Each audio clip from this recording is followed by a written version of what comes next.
قرآن مجید میں اللہ رب العالمین نے کہیں بیان نہیں فرمایا کہ کتنے مال پر زکوٰۃ فرض ہے، کتنا پیسہ کسی کے پاس ہو اور اس پر زکوٰۃ فرض ہے، قرآن مجید میں کہیں صراحت نہیں۔ سونے پر کتنی، چاندی پر کتنی، پھر کتنا عرصہ اس مال پر گزر جائے، آیا ہر شخص ہر روز زکوٰۃ نکالے، ہفتے میں ایک دفعہ، مہینے میں ایک دفعہ، سال میں ایک مرتبہ، یا پوری زندگی میں ایک مرتبہ؟ قرآن مجید بالکل خاموش۔ پھر اس کا تناسب کیا ہے؟ 2.5%، 5%، 10%، کتنی زکوٰۃ نکالے؟ قرآن مجید بالکل خاموش ہے۔ اس لیے کہ قرآن مجید خود یہ چاہتا ہے، اللہ رب العالمین خود یہ چاہتا ہے کہ یہ رہنمائی لینے کے لیے میرے رسول کی ضرورت اس امت کو محسوس ہو، میرے رسول محمد الرسول اللہ صلی اللہ علیہ وسلم کی زندگی ان کے لیے ایک رہنما اصول بن کر سامنے آئے۔ حج ہے، قرآن مجید نے کہا اتم الحج والعمرۃ للہ، حج ہو یا عمرہ ہو اللہ کے لیے اسے پورا کرو، لیکن پورا کسے کرے؟ احرام کہاں سے باندھے؟ میقات کتنے ہیں؟ میقات ہوتی کیا ہے؟ احرام باندھنے کا طریقہ کیا ہے؟ سلے ہوئے کپڑے نہ ہوں یہ کس نے بتایا ہے؟ قرآن مجید میں کہیں بھی یہ نہیں ہے کپڑے تمہارے سفید ہونے چاہیے، 2 چادریں ہونی چاہیے، سلا ہوا نہیں ہونا چاہیے، نیچے موزے نہیں پہننے چاہیے، دستانے تمہیں نہیں پہننے چاہیے، سر پہ تمہیں کپڑا نہیں رکھنا چاہیے۔ یہ قرآن مجید میں ساری جزیات یہ کہیں نہیں ملتی۔ گویا خود اللہ رب العالمین نے ہمیں رسول اللہ صلی اللہ علیہ وسلم کی طرف جانے کی راہ دکھائی، یہ ساری چیزیں سیکھنے کے لیے رسول۔ چنانچہ آخری خطبے میں رسول اللہ صلی اللہ علیہ وسلم نے صحابہ کرام سے کہا مجھ سے حج کے مسائل سیکھو، مجھ سے سیکھ لو۔ گویا آپ کو شاید اللہ رب العالمین کی طرف سے یہ اشارہ ہو گیا تھا کہ ہو سکتا ہے آئندہ پھر تمہاری ہماری ملاقات نہ ہو سکے، جو کچھ سیکھنا ہے مجھ سے سیکھ لو۔ اس لیے کہ اللہ تبارک و تعالیٰ نے اس ہستی کو وہ مقام، وہ رتبہ، وہ مرتبہ عطا کیا ہے جو پوری کی پوری کائنات میں اللہ رب العالمین نے وہ مقام، وہ رتبہ، وہ مرتبہ کسی اور بندے کو اللہ رب العالمین نے عطا نہیں کیا۔ یہ صرف محمد رسول اللہ صلی اللہ علیہ وسلم کا خاصہ ہے۔ تمام ارکان اسلام، اسی طرح نکاح ہے، قرآن مجید نے کہا نکاح کرو۔ طلاق کے مسائل قرآن مجید نے بیان کیے، لیکن نکاح کسے کہتے ہیں، اس کی شرائط کیا ہے، اس کے نکاح کے کرنے کا طریقہ کار کیا ہے، قرآن مجید میں کہیں بیان نہیں ہے، کہیں بیان نہیں ہے۔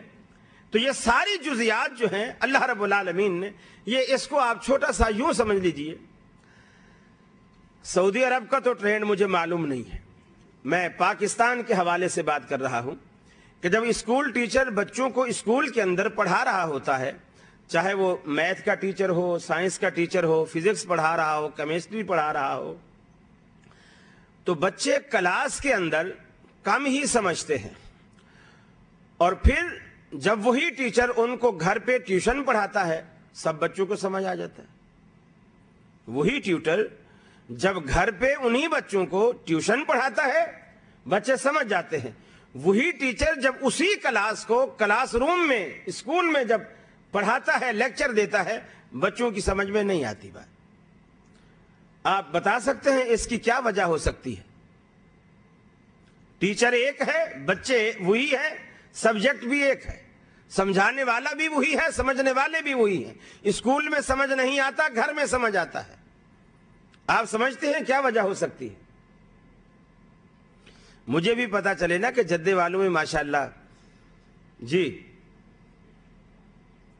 جو میری سمجھ میں بات آئی ہے وہ یہ آ رہی ہے کہ وہ ٹیچر جب اسکول میں پڑھاتا ہے تو وہ سمجھانے میں بہت ساری باتیں، بہت سارے پوائنٹس اپنے ذہن میں مخفی رکھ لیتا ہے کہ اگر سب کچھ ہی میں نے اگل دیا تو مجھ سے ٹیوشن کون پڑھے گا؟ یہ تو سارے یہیں سمجھ جائیں گے، یہ تو سارے یہیں سمجھ جائیں گے، تو پھر مجھ سے ٹیوشن کی ضرورت کوئی محسوس ہی نہیں کرے گا، ان کو یہیں سے ہی سبق یاد ہوگا، یہیں سے سمجھ جائیں گے، اور گھر جائیں گے تو سمجھے سمجھائے ہوں گے۔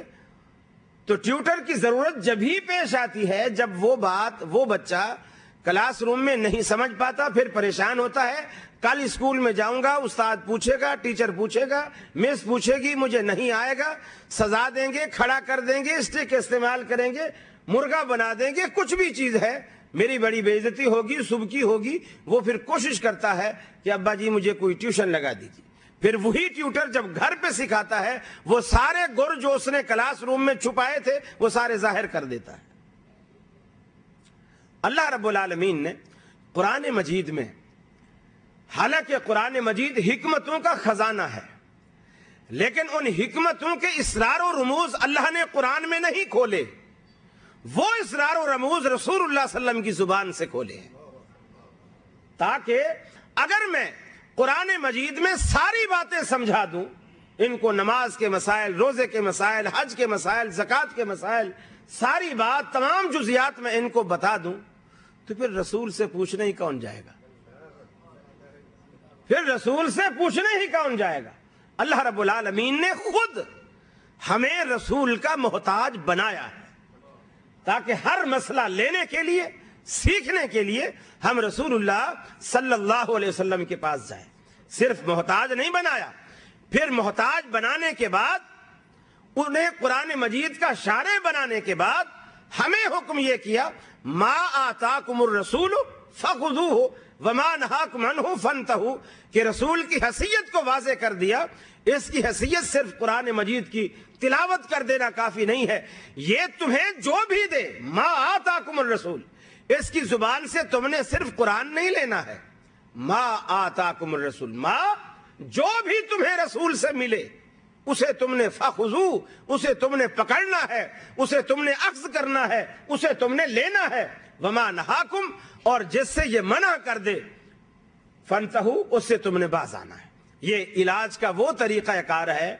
جب حکیم ڈاکٹر علاج بتاتا ہے نا، تو علاج کے ہمیشہ دو اصول ہوتے ہیں، ایک دوائی کا استعمال، دوسرا پرہیز. دوائی کا استعمال، دوسرا پرہیز.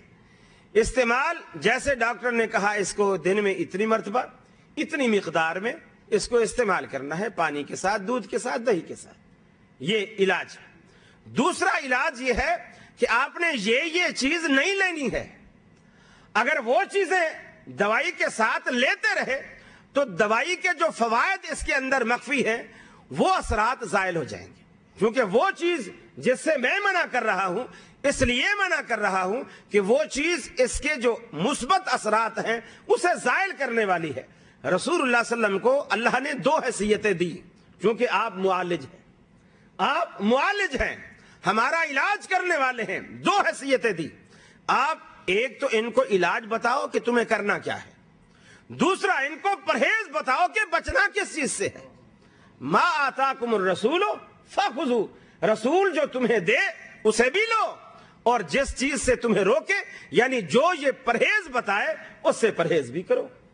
اب محمد رسول اللہ صلی اللہ علیہ وسلم کا علاج جانچنے کے لیے اور آپ کا پرہیز جانچنے کے لیے ہمیں قرآن کا مطالعہ تو کرنا ہی کرنا ہے، ساتھ میں رسول اللہ صلی اللہ علیہ وسلم کی زندگی کا مطالعہ بھی پھر ہمارے لیے فرض ہو گیا ہے.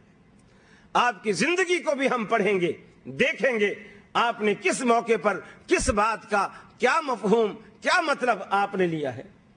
ورنہ تو اگر ایسا نہیں کریں گے، قرآن مجید اکیلا، حدیث کو اگر نکال دیا جائے، اکیلا قرآن مجید اپنے معنی اور مفہوم اکیلا خود بیان نہیں کر سکتا.